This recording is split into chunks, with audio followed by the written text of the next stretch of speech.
কষ্টকর, ঠিক কিনা? জি, এই একটি বিষয়।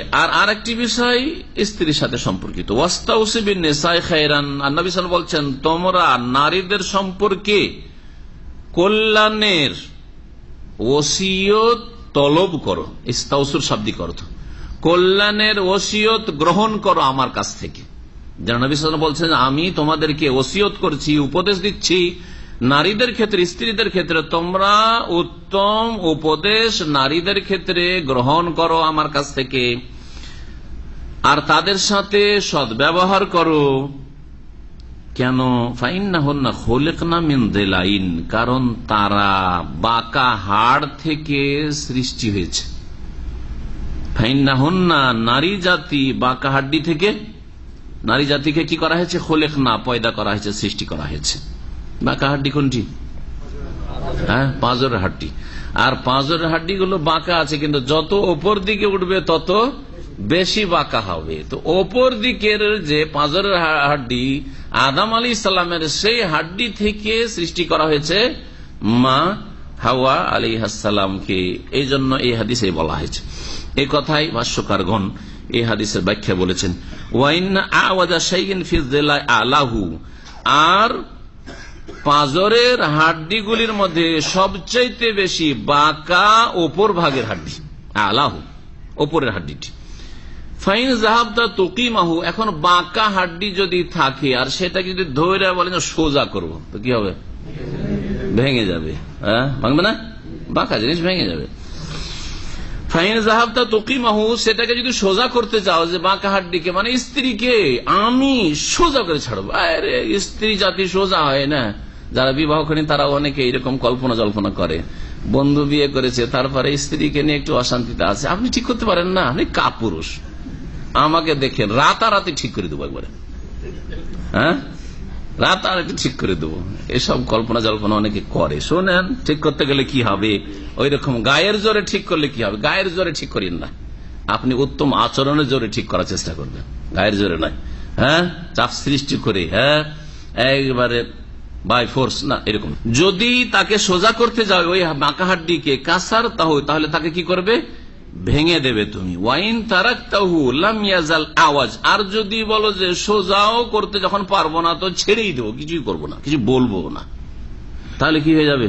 সব সময় বাঁকা হয়ে থেকেই যাবে। তো একবারে সবসময় বাঁকা রাখলেও সমস্যা, ওর সাথে চলা।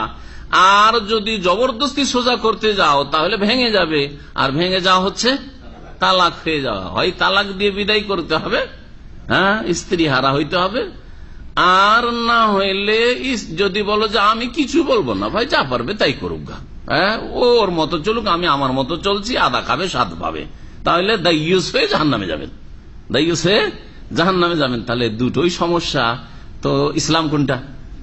ইসলাম এই দুটোর মাঝখানে, ইসলাম দুটোর মাঝখানে। যথাসাধ্য চেষ্টা করেন সোজা করার চেষ্টা করেন, কিন্তু সোজা করার জন্য শরীয়ত সম্মত যে পদ্ধতি রয়েছে সেটা জেনে নিয়ে সেই চিকিৎসাগুলি আপনি প্রয়োগ করেন, সেই এলাজগুলি করুন আপনি। ফাস্তাউসু বিন নিসাই খায়রান, সুতরাং নারী জাতিদের সম্পর্কে কল্যাণের ওসিয়ত উপদেশ তোমরা গ্রহণ করো। মুত্তাফাকুন আলাইহি, হাদিস বুখারী মুসলিমের, ওয়াল্লাফযুল বুখারী, এই বাক্যগুলি সহিহ বুখারীর। এই জন্য বলা হয়েছে বাক্যগুলি সহিহ বুখারী, সহিহ মুসলিমে হাদিসটা আছে, বিষয়বস্তু এক, কিন্তু শব্দের বা বাক্যের কিছু পার্থক্য রয়েছে।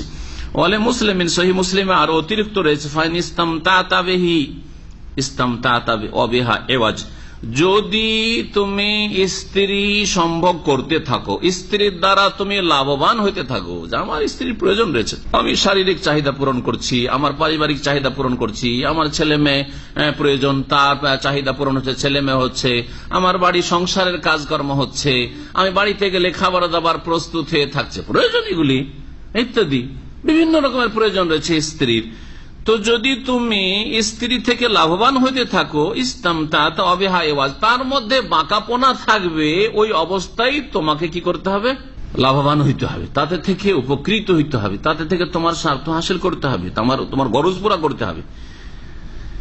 ওয়াইন যাহাবতা তুকিমুহা, আর যদি সেটাকে পুরো সোজা করতে যাও, যে পুরোপুরি সোজা করে দেবো, কাসার তাহা, তাহলে সেটাকে ভেঙে ফেলবে। ওয়া কাসরুহা তালাকুহা, আর এই বাঁকা হাড্ডিটিকে ভেঙে ফেলা হচ্ছে স্ত্রীকে তালাক দিয়ে দেওয়া, তালাক স্ত্রীর হয়ে যাওয়া, স্ত্রী থেকে বিচ্ছিন্ন হয়ে যাওয়া। সুতরাং সেটাকে পুরোপুরি সোজা করারও তুমি স্বপ্ন দেখিও না, কখনো সোজা করতে পারবে না। আর আপন অবস্থায় ছেড়ে দিও না, যথাসাধ্য যেমন বললাম উত্তম আচার আচরণ, কথা চলা ফিরা, এবং যাতে তাকে খুশি করা সম্ভব হয়, তাকে আকৃষ্ট করা সম্ভব হয়, তার মন জয় করা সম্ভব হয় ইত্যাদি, তাকে অনুগত করা সম্ভব হয়, এসবের মাধ্যমে সোজা করার চেষ্টা করতে হবে। এ হচ্ছে রাসূলুল্লাহ সাল্লাল্লাহু আলাইহি সাল্লামের হাদিস।